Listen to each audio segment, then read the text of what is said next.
ಒಂಟಿಯಾದ ಹೆಣ್ಣನ್ನು ಓಡಿಸ್ಕೊಂಡು ಬಂದು ತನ್ನ ಗಂಡತನ ಲಕ್ಷಣ ತೋರ್ಸಕತ್ತನಲ್ಲ ನಿಮ್ಮ ಅಣ್ಣ. ಗೌಡ್ರಿ, ನಿಮ್ ಬಾಯನ್ ಮಾತಿಗೆ ಬಿಗಿರ್ಲಿ ಸ್ವಲ್ಪ. ನಾನೇನು ಒಂಟಿಯಾಗಿ ಹೆಣ್ಣನ್ನು ಓಡಿಸಿಕೊಂಡು ಬಂದ ಹೇಳಿ ನಾನಲ್ಲ. ನಾನೇನು ನಿಮ್ಮ ಮದುವೆ ತಂದಿಲ್ಲ, ಒಲುಮೆಯಿಂದ ತಂದಿದ್ದೇನೆ. ಅವಳ ಒಲುಮೆಗೆ ನಾನು ಸೋತಿದ್ದೇನೆ, ನನ್ನ ಒಲುಮೆಗೆ ಅವಳು ಬಾಗಿ ಬಂದಿದ್ದಾಳೆ. ಇನ್ನು ನಾವಿಬ್ಬರು ಒಮ್ಮನಸ್ಸಿನ ಜೋಡಿಗಳಾದ ನಾವು ಹಾರಿ ಬಹುದೂರ ಓಡಿ ಹೋಗಬಹುದಾಗಿತ್ತು.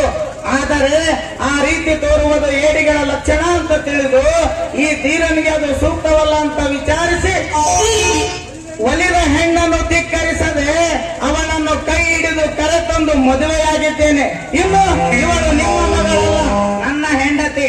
ನಮ್ಮಿಬ್ಬರ ಬಗ್ಗೆ ಪ್ರಶ್ನೆ ಮಾಡುವ ಅಧಿಕಾರ ನಿಮಗಿಲ್ಲ. ಹೊರಟು ಹೋಗಬೇಡ, ಹೋಗಿರೋದಕ್ಕೆ ಪ್ರತಾಪ್ ತೆಗೆದುಕೊಳ್ತಾಳೆ ಕೈಯಿಂದ ಬಂದವನು. ಹುಟ್ಟು ಹಾಕಿ ಮಕ್ಕಳನ್ನು ಬೇಕಾದ್ರೆ ಬಂದುತ್ತಾನೆ. ಈ ಬಿಡಾಡಿ ಕುಂದುಗಳನ್ನು ಕೊಂದು ಹಾಕಿಬೇಡಿ.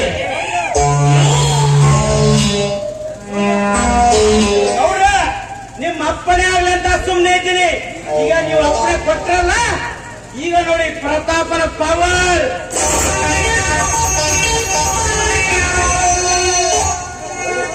ಇಬ್ಬರ ಶವಗಳನ್ನು ಹದ್ದುಕಾಗೆಗೂ ಸಿಗಬಾರದು, ಹಾಗೆ ಮಾಡಿಕೊಡ್ತೀನಿ.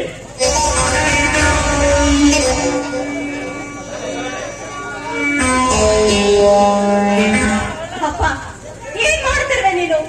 ಈಗ ತಾನೇ ಸತಿಪತಿಗಳಾದ ನಾವು ನನ್ನ ಸಿದ್ಧರ ಮನೆಗೆ ಕುಂಕುಮ ತಿರುಗಿ ಬಿಟ್ಟ ನನ್ನ ಪ್ರಾಣವನ್ನು ತೀರ್ಕೊಳ್ತಿದ್ಯಾ ನೋಡು. ಇದಕ್ಕೆ ನಾನ್ ಬಿಡೋದಿಲ್ಲ. ಇದೇ ನಿನ್ನ ಹಠವಾದರೆ ಮೊದಲು ನನ್ನನ್ನು ಕೊಂಡು ಭಂಗಿನಿಯಲ್ಲಿ ಮುತ್ತೈದೆಯಾದ ನಿನ್ನ ಮಗಳನ್ನು ಮುದ್ದೆಯಾಗಿ ಇದೇ ಸ್ಥಳದಲ್ಲಿ ಸಾಯೋದಿಲ್ಲ. ಯಾಕೆ ಸಾಯ್ತೀನಿ? ಸಾಯಿಸ್ಬಿಡು.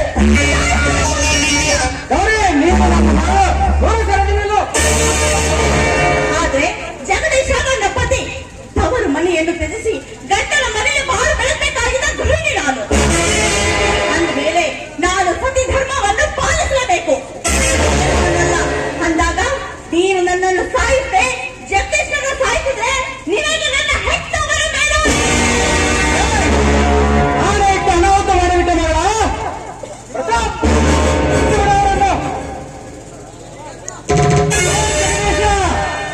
ನನ್ನ ಮಗಳು ಆನೆ ಇಟ್ಟವನ್ನ ಮಾತ್ರಕ್ಕೆ ನಾನು ಸೋತಿದ್ದೀನಿ ಅಂತ ತಿಳ್ಕೊಳ್ಳಬೇಡಿ. ನನ್ನ ಮಗಳು ಆನೆ ಇಟ್ಟಿದ್ದು ನಿನ್ನನ್ನು ಕೊಲ್ಬೇ ಅಂತ. ಆದ್ರೆ ಚಿತ್ರಹಿಂಸೆಗೊಳ್ಳುವಂತೆ ಇಲ್ಲ. ಹಿಂದಿನಿಂದ ಗೌರವ ಮಾಡಿದಾಗ ಬೆಂಕಿನಿಂದಲೂ ಚಿತ್ರಹಿಂಸೆ ಕೊಟ್ಟು ಬದುಕಿದ್ದು ಸತ್ತಂತೆ ಮಾಡಿ ತೋರಿಸಿ ಅಂದ್ರೆ ಹತ್ತೂರವರೆ ನಾಗೇಗೌಡ ಅಲ್ಲ.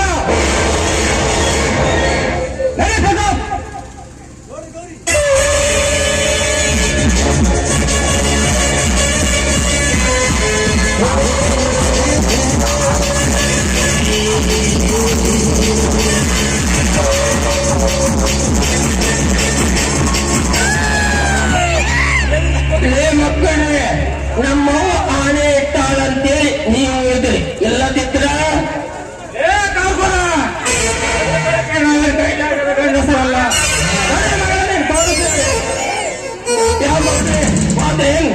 ಏ ತಮ್ಮಗಳೇ, ಗೌಡ ಇದ್ದಾಗ ದರ್ಪ ಮಾಡಕ್ ಬೇಕಪ್ಪ ನಮ್ ಜೋಡಿ. ನಂದೇನಪ್ಪ, ನಾ ಬರ್ತೀನಿ ಕೊಡ್ರಿ.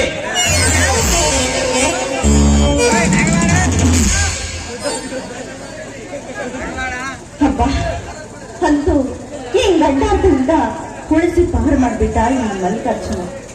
ಅಷ್ಟೇ ಅಲ್ಲ ಅತ್ತಿಗೆ, ಎಷ್ಟೇ ಗಂಡಾಂತರ ಬಂದರೂ ಕರುಣೆಯಿಂದ ಕಾಪಾಡುತ್ತೇನೆ ನಾವು ನಂಬಿರೋ ನಮ್ಮ ತಂದೆ. ನಿಮ್ಮಪ್ಪ ಹೇಳಿದ ಮಾತು ಕೇಳಿದ್ರಲ್ಲ, ನಾವು ಬಹಳ ಹುಷಾರಾಗಿ ಇರಬೇಕು. ಇಲ್ಲ ಅಂದ್ರೆ ನಿಮ್ಮಪ್ಪ ಏನಾದ್ರು ಮೋಸದ ಜಾಲ ಬೀಸಿದ್ರೆ ಆ ಜಾಲಕ್ಕೆ ನಾವು ತಿರುಗಿ ಸೋತು ಹೋದ್ರೆ ಮುಗಿದು ನಮ್ಮ ಜೀವನ ನಾವೇ ಹಾಳು ಮಾಡಿಕೊಳ್ಳುತ್ತೇವೆ. ಅದಕ್ಕೆ ದಯವಿಟ್ಟು ಅವಕಾಶ ಮಾಡಿಕೊಡಬೇಡಿ ಅತ್ತಿಗೆ. ಸಂದರ್ಭದಲ್ಲಿ ಅತ್ತಿಗೆಗೆ ಮೈದನ ಬೇಡಿಕೊಳ್ಳುವ ಕೋರಿಕೆ ನಿಮ್ಮಲ್ಲಿ. ಮೈದನ, ನಿಮ್ಮಿಬ್ಬರ ಮೇಲೆ ನಿಮ್ಗೆ ನಂಬಿಕೆ ಇಲ್ವೇ? ಗೌರಿ, ನಂಬಿಕೆ ಇಲ್ಲ ಅಂತಲ್ಲ, ನನ್ನ ತಮ್ಮ ಸಂಗಮೇಶನ ಮಾತು ಮೋಸಕ್ಕೆ ಯಾವುದು ಈಡಲ್ಲ ಅಂತ. ಮೋಸ ಕೆಲಸಕ್ಕ ಬಲಿ ಹಾಕಬಾರ್ದು ಅಂತ ಹೇಳ್ತಿದ್ದಾನೆ ಅಷ್ಟೇ ಅಲ್ವೇನೋ ಸಂಗಮೇಶ? ಹೌದಣ್ಣ, ಎದುರಿನಿಂದ ಬರುವ 16 ಬಾಣಗಳನ್ನು ನಿಲ್ಲಬಹುದು, ಆದರೆ ಬೆನ್ನಿನಿಂದ ಬರುವ ಬಾಣಕ್ಕೆ ಗೆಲ್ಲದವರು ಯಾರು? ಇರ್ಲಿ, ನಡೆಯಿರಿ, ಬಂದದ್ದೆಲ್ಲ ಬರಲಿ. ಆ ಶರಣಬಸವೇಶ್ವರ ಆಶೀರ್ವಾದ ನಮ್ಮ ಮೇಲೆ ಬಂದು ಬೇಡಿಕೊಂಡು ಮನೆಗೆ ಹೋಗೋಣ. ಹೌದಲ್ಲ ಅಣ್ಣ ಅತ್ತಿಗೆ, ಮುಂದೆ ಹೋಗಿ ಮನೆಯಲ್ಲಿ ಮುತ್ತೈದರನ್ನು ಕರೆಸಿ ಮನೆ ತುಂಬಿಸಿಕೊಳ್ಳೋ ಶಾಸ್ತ್ರಕ್ಕೆ ತಯಾರಿ ಮಾಡುತ್ತೇನೆ. ನೀವು ಆನಂದದ ಹರ್ಷದೊಳಲ್ಲಿ ತೇಲಾಡುತ್ತಾ ಹೃದಯ ತುಂಬ ವಿಶಾಲವಾದ ನಗೆಯನ್ನು ತುಂಬಿಕೊಂಡು ಆನಂತರ ಮನೆಗೆ ಬನ್ನಿ. ಬರ್ತೀನಿ.